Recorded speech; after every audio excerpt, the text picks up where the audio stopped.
Mga kababayan, Assalamualaikum warahmatullahi wabarakatuh. Madayaw, ug maayong adlaw kaninyong tanan. Magandang araw sa inyong lahat. Proverbs 19 verse 21 states, "Many are the plans in a person's heart, but it is the Lord's purpose that prevails." It took me 47 years to understand that my life was never meant to be only mine. Unlike others, I may not have been born to chase happiness. For a long time, I questioned the weight of responsibility to my family, to my country, and to everyone who called on me. Today, I have peacefully accepted that my life is unlike any other. Sa unang mga buwan pa lang ng aming termino, nakita ko na ang kawalan ng katapatan ni Bongbong Marcos Jr. sa mga pangakong binitawan noong kampanya, pati na sa kanyang sinumpaang tungkulin para sa bayan. Dahil hindi ko kinayang maging bahagi ng 2025 national budget na tadtad ng katiwalian, pinili kong umalis sa gabinete. Kahit alam ko na mula pa noong 2023 na ang magiging kapalit nito ay ang aking impeachment. Mga kababayan, humihingi ako ng paumanhin. Patawad kung tinulungan kong mahalal si BBM bilang Pangulo ng Pilipinas. Patawad kung hanggang ngayon ay marami pa ring Pilipino ang nalulunod sa baha ng dahil sa malawakang korupsyon. Patawad kung lantaran ang pang-aabuso sa ating mga institusyon para sa pansariling interes ng mga politiko. Patawad kung patuloy ang pagtaas ng presyo ng mga pangunahing bilihin habang nananatiling kapos ang kita ng bawat pamilya. Patawad kung wala man lang tayong tunay na seguridad sa pagkain. Patawad kung may mga nagkakasakit at binabawian bigla ng buhay dahil sa kakulangan ng maayos at epektibong healthcare system.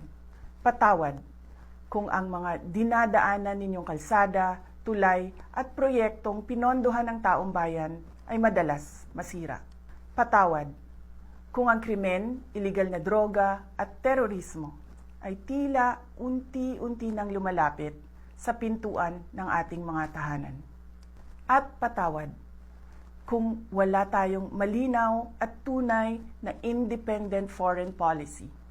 Kung kaya't tila'y tayo'y naiipit sa tunggaliang namamagitan sa mga superpowers tulad ng China at Estados Unidos.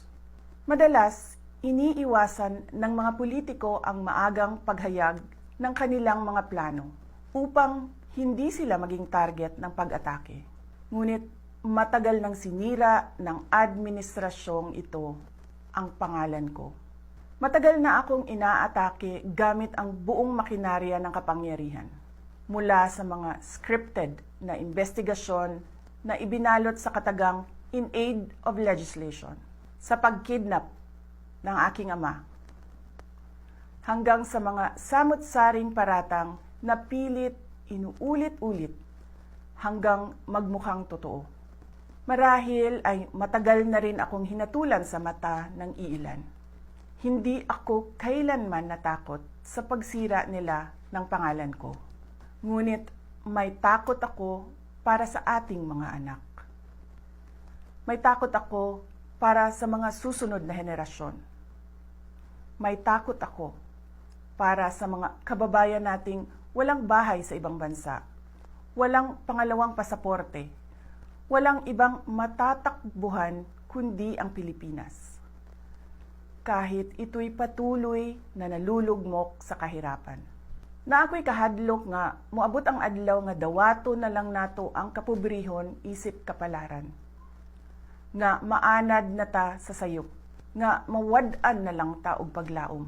Ug labaw sa tanan, na ako'y kahadlok nga moabot ang adlaw nga wala na tay Pilipinas nga ikahatag sa atong mga anak. I cannot kneel before each and every Filipino to beg for forgiveness. Instead, I offer my life, my strength, and my future in the service of our nation.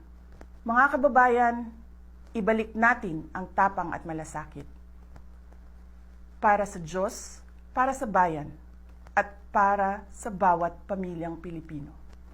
Ako si Sara Duterte, tatakbo bilang Pangulo ng Pilipinas. Syukran.